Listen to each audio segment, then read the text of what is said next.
Hello everyone, welcome back to our channel. दोस्तों, आज हम पढ़ते हैं जजमानी व्यवस्था के लाभ और महत्व के बारे में।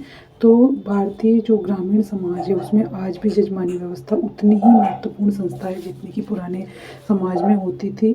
हालांकि ये शहरी जीवन से ज़्यादा गांव के जो ग्रामीण जीवन है यानी गांव का जो जीवन है वहाँ ही सबसे ज़्यादा पाई जाती है। तो जो जजमानी व्यवस्था है उसकी संरचना और प्रक्रिया के बारे में हमने पहले ही पढ़ा था। आज हम इसके लाभ के बारे में पढ़ते हैं या उसकी इम्पोर्टेंस के बारे में पढ़ते हैं। पहले नंबर पे आता है आर्थिक सुरक्षा।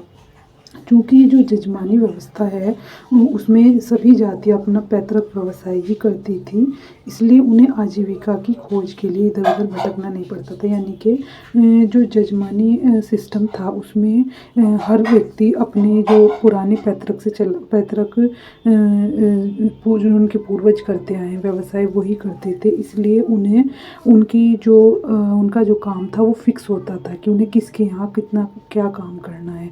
तो इसलिए उन्हें आजीविका के लिए मतलब इधर उधर भटकना नहीं पड़ता था, जिस तरह के आज लोगों को अपना जो है काम ढूंढना पड़ता है। पहले लोगों का जो काम था वो पीढ़ी दर पीढ़ी एक जैसा चलता रहता था। एक पीढ़ी ने जहाँ काम किया अगली कई पीढ़ियाँ भी वहीं काम करती थी। तो वो अपने जजमानों से ही अपनी आवश्यकताओं के साधन उन्हें प्राप्त हो जाते थे। यानी उनके जो जजमान थे यानी जिनके यहाँ वो काम करते थे वही उन्हें उनकी आजीविका के लायक पैसे जो उनकी ज़रूरतें उन्हें पूरी कर दिया करते थे। सेकंड नंबर पे आता है मानसिक सुरक्षा। तो वर्तमान में जो व्यक्ति की मानसिक सुरक्षा का प्रमुख कारण वो रोजगार की खोज है और अचानक आने वाली ऐसी परेशानियां हैं जिनका उसे अंदाज़ा भी नहीं होता। तो पुराने जो समाज थे यानी कि जिनमें जजमानी सिस्टम था वहाँ जातियाँ चूँकि एक दूसरे से जुड़ी हुई थी, तो वो ऐसे बुरे वक्त में यानी कोई ऐसे टाइम में जब किसी को किसी की ज़रूरत होती है तो वो हेल्प किया करती थी। इससे वो मानसिक रूप से सुरक्षित रहती थी। यानी कि उन्हें इस तरह का जो एक मेंटली जो स्ट्रेस रहता है आज की जनरेशन को वो उस तरह का नहीं रहता था, क्योंकि उन्हें ये पता होता था कि वो दूसरी जातियाँ उनकी हेल्प करेंगी। थर्ड नंबर पे आता है सामाजिक बीमा। जो जजमानी व्यवस्था थी उसमें वो एक सामाजिक बीमे की तरह थी। यानी कि जैसे गांव में किसी भी तरह कोई उत्सव हो रहा हो, जैसे जन्म मृत्यु भी शादी बीमारी दुर्घटना कुछ किसी भी तरह चाहे कोई किसी तरह का भी कुछ भी हो रहा हो, तो उसमें जजमानी सेवा करने वाली जातियों की भरपूर सहायता करते थे। मतलब जो भी हेल्प की ज़रूरत होती थी तो जजमान जो थे अपने यहाँ काम करने वाली जातियों की हेल्प किया करते थे। तो वो एक तरह से सामाजिक बीमा की तरह थे कि उन्होंने जिनके यहाँ काम किया है यानी जिस पर उन्होंने भरोसा किया, जिनके यहाँ काम किया है वो वापस उन्हें उनकी सेवा का बदला दिया करते थे। यानी उनकी भरपूर हेल्प किया करते थे, जिससे कि जो उन्हें उनकी जो किया गया काम है उसका उन्हें एक अच्छा पुरस्कार मिल जाया करता था। और इससे उन्हें एक तरह से एक वो अपने आप को सुरक्षित भी महसूस करते थे मानसिक रूप से। फोर्थ नंबर पे आता है ग्रामीण समुदाय में एकता। जजमानी व्यवस्था में चूँकि सारी जातियाँ एक दूसरे से जुड़ी हुई थी तो वो एक तरह से एक संगठन बन जाया करता था जो कि एक हम की भावना से एक दूसरे से जुड़ा होता था। यहाँ कोई भी ऐसे नहीं होता था कि जो जातियाँ अपने जजमान के लिए काम कर रही हैं या जिनके यहाँ काम किया जाए दोनों ही एक दूसरे को बहुत इम्पोर्टेंस यानी बहुत महत्व देती थी। वो उनके हर सुख दुख में से हेल्प करती थी। जो जजमान होते थे अपने यहाँ काम करने वालों की हेल्प किया करते थे। तो ये एक तरह से एक एकता का समूह मतलब एक ऐसा समुदाय बन जाता था जो कि दोनों के लिए एक मजबूती का साधन बन जाता था कि जजमानों को भी ये नहीं देखना पड़ता था कि वो काम किससे कराएंगे और ना ही काम करने वाली जो जातियाँ थी उन्हें ये देखना होता था कि वो काम करने के बाद उनकी आवश्यकताएं पूरी होंगी या नहीं।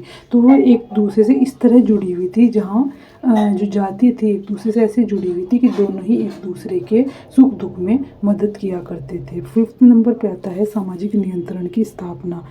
चूँकि जजमानी व्यवस्था में जो एक वो बना हुआ था एक जो सिस्टम बना हुआ था वो इस तरह का था कि वहाँ एक व्यक्तिगत मतलब व्यक्तिगत हित के लिए काम ना करके सामूहिक हित के लिए काम किया जाता था।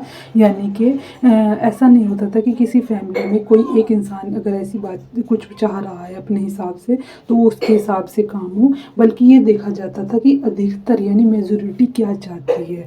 तो एक उससे क्या होता था कि एक अगर कोई व्यक्ति ऐसा है फैमिली में जो कि जिसके जिसके मतलब इरादे इस तरह के नहीं हैं जो कि समूह लोगों को बांध के चलने वाले, तो उससे उसके उसके बातों को ज़्यादा इम्पोर्टेंस नहीं दी जाती थी। तो इससे क्या होता था कि जो एक नियंत्रण है समाज में बना रहता था। यानी कि समाज में यही देखा जाता है कि किसी भी ऐसे व्यक्ति को ज़्यादा मतलब इम्पोर्टेंस ना दी जाए जो कि समाज विरोधी काम करता हो, तो ज़्यादातर उस चीज़ को लेकर आगे चला जाता है जो कि सामूहिकता को ध्यान में रखकर चलते हैं, यानी जिसकी बातों में एक सामूहिक कल्याण की भावना निहित तो इसलिए ये जो जजमानी व्यवस्था थी बनाई ही इसलिए गई थी ताकि एक समाज में नियंत्रण जो है हमेशा बना रहे।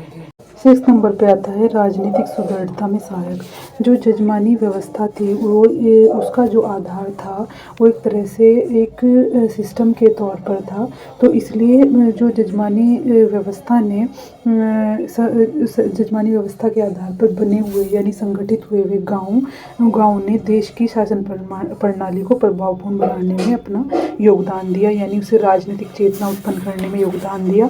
इसका मतलब है कि चूँकि जजमानी व्यवस्था भी एक सिस्टम पर बेस्ड थी और देश की राजनीति भी सिस्टम पर ही आधारित होती है, यानी एक व्यवस्था के आधार पर ही चलती है। तो इस तरीके से हम कह सकते हैं कि जो जजमानी व्यवस्था थी एक तरह से सिस्टम पर बेस्ड थी और जहाँ छोटी सभी जाति अपने कर्तव्यों को, छोटी और बड़ी जितनी जो भी जातियाँ थी अपने कर्तव्यों का जिम्मेदारी के साथ उन्हें पूरा करती थी और यह व्यवस्था एक तरह से राजनीतिक सुदृढ़ता को तैयार करती है। तो ये थे जजमानी व्यवस्था के महत्व यानी और उनके क्या नाम लाभ। तो आई होप आपको समझ आ गया होगा। Thank you so much for watching my video.